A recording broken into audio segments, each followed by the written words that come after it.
Hey, welcome, everybody. Time to grab your gear. We're going to take to the road and see if we can catch up with some of the entrepreneurs driving the e-bike revolution, and maybe even some of the love stories of those riding along. And today, we have a love story, not just the love of e-bikes, a love of each other here. We've got with us Patrick and Wendy Reilly, who started off as high school sweethearts. Is that right, Patrick and Wendy? That is correct. How many odd years ago? 30-some odd years? Oh, my goodness. 32 years ago, 1990. Oh, my goodness. See, you're already in trouble, Patrick, because you said 30-some years. Well, it's always going to be that way. I know my place. She's the event coordinator, scheduling manager. She keeps us on track on dates. So you guys, you started working at a McDonald's in high school and met there, and all of a sudden fell in love and got married? Was this like right after high school you got married, or in college, or? Well, both. I was in college. It was 2 years out of high school. Uh-huh. So it all happened pretty quick. All right. We started dating senior year of high school. Senior year of high school. So you do what every good young couple does. You start a family and you start careers. Your career, Wendy, was what? You got a Bachelor of Arts in Elementary Education and Psychology and became, I'm told, a behavioral therapist, and even started a master's degree in special ed. Did I get all that in? Got all that in, and actually, I started working right down the street from where our store is now. My first job was in Haddonfield, New Jersey. Wow, and this is right outside of Philly somewhere there. This is some suburb, a little small colonial town. I had to look it up online. You guys are giving me a little history. Just give us a quick overview of this little quaint colonial town, Patrick, that you guys live in, that this love story took place in here. Well, it's a like I said, neat little suburb. It's a great community. They got a wonderful school system, a lot of old historic homes, a lot of Victorian style. Most of the homes were built in the Victorian age, but right. As I said, it was a colonial town. So there's the heart of the downtown area has a real colonial type feel. They do skirmishes every year because there actually was a battle here in Haddonfield. There you go. Revolutionary War, right? Yep. The New Jersey legislation used Haddonfield as part of their headquarters when the British were occupying Trenton. So there's a lot of neat little history here that a lot of people isn't well known, so. Well, we'll come back to one of the pieces of history later here, but so this is a historical town. You guys have got the roots there, and your story starts back there, back in high school. You guys run into each other, high school sweethearts, or shortly after high school. She goes on and becomes a special ed teacher. You did what? You got into something? I got into cable television. Okay. I started building what at the time was referred to as the information superhighway. This is like, in the beginning, early days of, cable television, internet, it was my job to certify nodes before they were launched for internet servers. Mm-hmm. So I did that for a number of years. I traveled all over the country, doing that type of work, certifying nodes. So I was a lineman, essentially. I was a field engineer. Just build cable systems, design cable systems, build fiber optics, splice fiber optics. And maybe I'm way off on this, but wasn't John Malone and Comcast and all, or was John Malone with another one of them? It seems like Philadelphia was an epicenter, isn't that where Comcast? Oh, absolutely, yeah. That was for a long time our home turf where we worked out of the company that I was with. By the time I was 25, I started my own company and worked as a subcontractor and then eventually a prime contractor for Comcast now. But yeah, my relationship has been with Comcast for most of my career.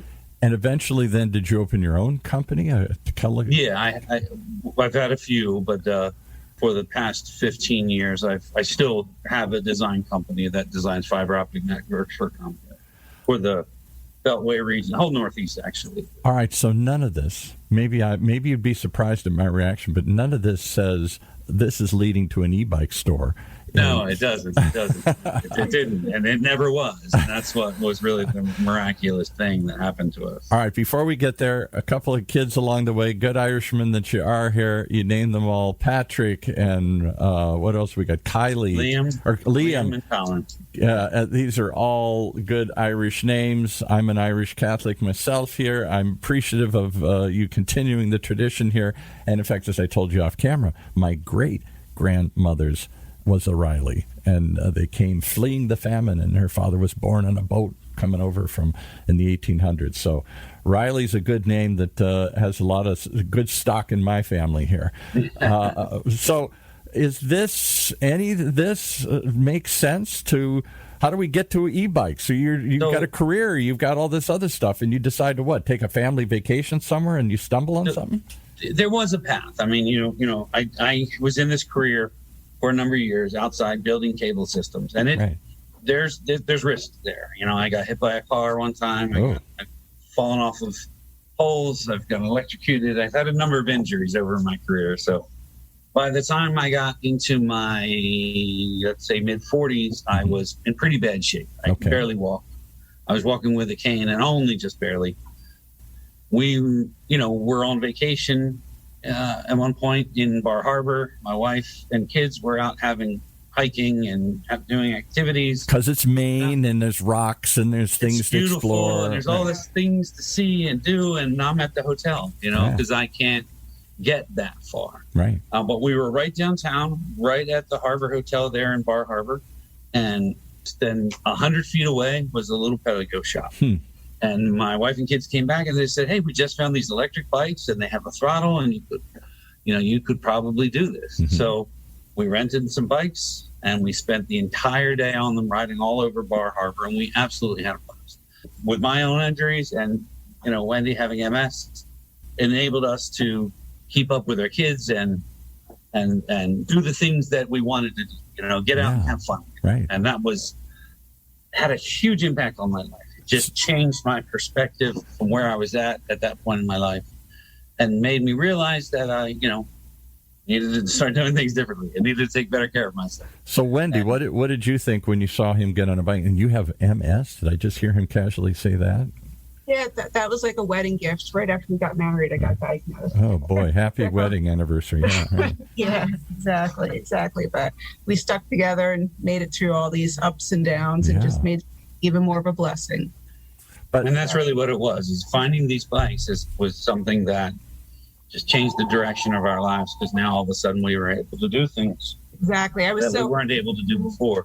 Yeah. Right. So this is happy to get him out of the hotel and out doing stuff as the family. It was a wonderful, big change in our life. I know you're in the shop. The phone's ringing. If you got to grab it, go for it here. But all right. So this is like June of 2020, your 28th wedding anniversary, and somewhere along the way you said, maybe this is more than a fun afternoon. Maybe this is, I don't want to sound like an Irish Catholic, maybe this is God trying to tell us something here, right? Well, it quickly became that. Like shortly after that, there were a few other things to overcome. But shortly after that, we bought 2 bikes. We're having so much fun with them. We had incorporated it in every vacation we went at that point. We'd take the bikes with us. But we decided after a while that 2 just wasn't enough for a family of 5. So we bought 3 more. And when we made that purchase, I dialed this, thinking I was dialing the store where we bought the original 2, which was the Spring Lake store, Adam Levine's store. We bought 2 bikes from him. I call him back. I think I'm calling Adam, but I'm actually accidentally call headquarters. Now, come on. This is like out of a movie here. It really is. You're dialing to get 3 more bikes from the local dealer in Jersey somewhere there, and instead you call headquarters here in California, and you get California. Immediately after our Bar Harbor trip, we were on the phone with them, telling them of our interest of possibly having a store. But it was a fantasy then, a bunch of money, you got careers. Just a thought at that point. Yeah. Right. That was 3 years prior. We were comfortable in our jobs and not comfortable enough to make this. Come on. You come to your senses. Let's get back on the path. We're not going to take on a right tour and go off on this adventure here. Let's get sensible. Let's get back to what we know. And 3 years later, you accidentally, I still can't believe this, you accidentally call headquarters instead of the bike dealer, and Cynthia gets on the phone with you. One of the people works here. On the phone, recognizes my voice immediately. Come on, from 3 years later, and said, "Oh, you guys were you wanted a Haddonfield store, didn't you? You were at the time when we first spoke about it. There was already somebody entertaining 3 years ago. Yeah, right. Yeah. So it wasn't an option for us. She said, sorry, somebody already has it. So we kind of forgot about it. So when we accidentally call her, she's like, hey, that space is available. Do you still want it? And oh, yes, come on.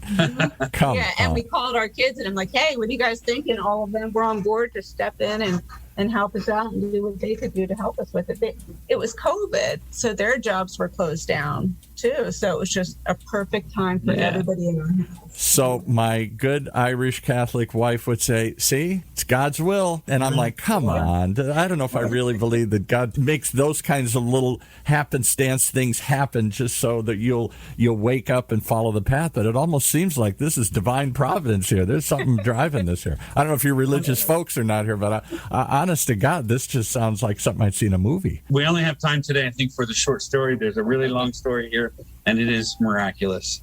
At least I think so. So yeah, it's had such a change around our lives. And, the timing, as Wendy pointed out, the timing is right with the pandemic. We were all of a sudden, but prior to that, we were scattered all over the country working. And now all of a sudden we're home and we're together and we're able to kind of strategize and talk about this and make this as a decision as a family, and it just seemed like the right time. Wow. This is what we do now. Well, apparently it was, because this Hattonfield store is now turning and giving birth to another store. The family keeps growing here. Talk about you're going to open one in Princeton, where the famous university is? Yes, we're talking to the university now that it's kind of open. It should have been open about a year ago, but the university had shut down again after this past September. We've developed a lot of relationships up there with the Chamber of Commerce and the people in town. So things are moving, and our permanent location will be open real soon, but we do have a temporary spot that we're going to start renting bikes. And I wonder if universities are prime turf for this. I hadn't thought about this before. We did an interview with a dealer who's across from Stanford, and he said, truthfully, I just wanted to be in Silicon Valley. I wasn't thinking about the proximity of literally across the street from Stanford, but he said, I get lots of faculty. He said, I sold them to a couple of football players who want to get around these big campuses. I went to the University of Michigan. It was a huge campus. We had bikes, at least in the summertime. Well, this is something that the university is interested in because they don't want scooters. No. They don't want scooters laying all over the neighborhood. They want some alternative to cars and parking to solve some of the parking problems. Clearly. We all had parking problems on campus. Yeah, absolutely. Absolutely. So we're in discussions with them about them buying a certain number of bikes each year to provide to incoming students, maybe one semester, single semester professors or something like that, short-term people. Give them a bike, give them something way to get around town, and we maintain them for them. So our studio, this station that we broadcast over, is OC Talk Radio. We're in Orange County, and we happen to be on the campus at the University of California, Irvine, here in Orange County. Yeah. And so we're out of this Applied Innovation Center, and I got to tell you, in addition to the chargers out front for all the electric cars, because this is all tech incubator and accelerator and all this stuff here, there's a ton of professors who ride and students who ride e-bikes and park them outside, including, we did an interview with the new professor of engineering, or the new dean of the engineering school here, and I happened to be downstairs to bring him into the building. I'm expecting him to come up in some big cool car. He comes up in an e-bike.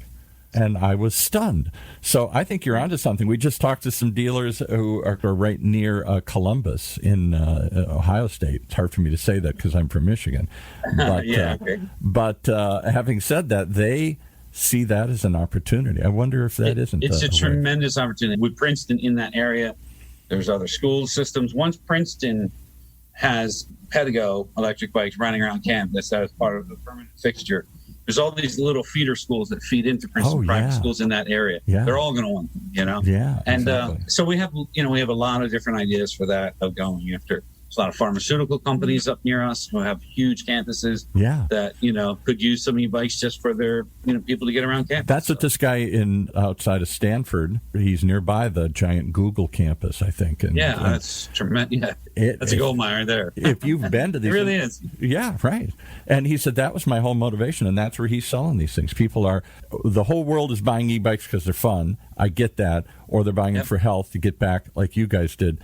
And to get active, to get out, you've got problems you're facing and challenges that keep you from getting out and do that. We hear that story all the time.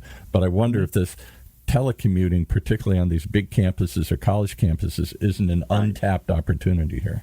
Yeah. What we need here in Haddonfield, closer to the Philadelphia region, is more bicycle infrastructure. Yeah. But in Princeton, different county, they've done a lot more. They've got a lot of infrastructure built. There's a lot of, just to tie back into the historical aspect, there's the canal system that was built prior to the railroads. A lot of that still exists in that area. So there's towpaths that you can get on from Princeton and ride all the way out to Lake Erie on, and it's a really, great area for rides. So, or, trail rides. Well, I think you're onto something here, and I almost feel, I don't want to make this too religious and insert my Irish Catholicism in here, but it seems like the hand of God's guiding this one a little bit. You guys meet in McDonald's and start a family, and 20 years later, kind of wondering, with all the health problems you got and the shutdowns and COVID, what do we do next? And an inadvertent call opens the door, and in you walk into this, which you described as kind of a miracle. It does. It's a miraculous story. We're going to make a movie out of this one. It really is. There's so much to it. What makes it so special is that it gives us the opportunity to share that with other people. Yeah. It really has changed our lives. I'm proud of the work that I did in cable television. I've done some pretty cool things over my career.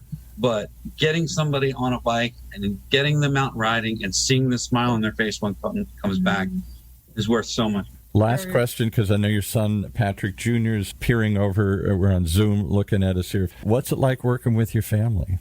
What's it like having a family business? That's a rarity. That's small town colonial America again here.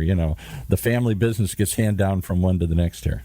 Parents, I'll do my best to answer our part of that side of his story. As parents, nothing makes us more proud than to have our son here at the store every day, doing the things that he does, because he's really picked up the skill set that it takes to, communicate to people with these bikes, and he's managing the shop. He's running the show here day to day, and that has allowed us to look at Princeton and look at other opportunities and look beyond Princeton, and it's been a really terrific opportunity for us. Well, what a love story, and it's still riding along here. The family continues to grow, the family of stores. Who knows? Maybe this is a generational thing you're starting. It's like the old farms that got passed down in the old days here. Yeah. That would be terrific. Keep it all in the family and have a nice big operation like that we eventually hand down to our grandchildren. Yeah, wouldn't that be cool? Well, thank you so much for joining us here. Patrick and Wendy Reilly, good to have some Irishmen on the show for once here, and sharing what is only, I can say, really a miraculous story of how you met and how this has evolved, and the miracle of finding this and the happiness you found as part of it. You're getting me choked up here. It's quite of a story here. All right. Thanks so much for joining us. Give us the address and locations of the two stores again one more time if anybody wants to stop by and ride by and say hi. The Haddonfield address is 31 Kings Highway East in Haddonfield, New Jersey. And the Princeton location is 21 Wiggins Avenue, but the entrance is off of North Tulane. Okay. So that's in Princeton, New Jersey. All right. Well, I don't know when I'll ever find myself in New Jersey, but sure, if I do, I'll have to stop by, and we'll have to raise a pint of Guinness or something here. And for sure. And Princeton's just a beautiful town to visit. So if you ever have the opportunity to stop walking through the campus, riding through the campus, it's great. Yeah, what a cool thing. You should give tours to all the incoming freshmen. Yeah, we do plan to. That would be a natural. All right, so many ways to go with this story. Thanks for joining us here today.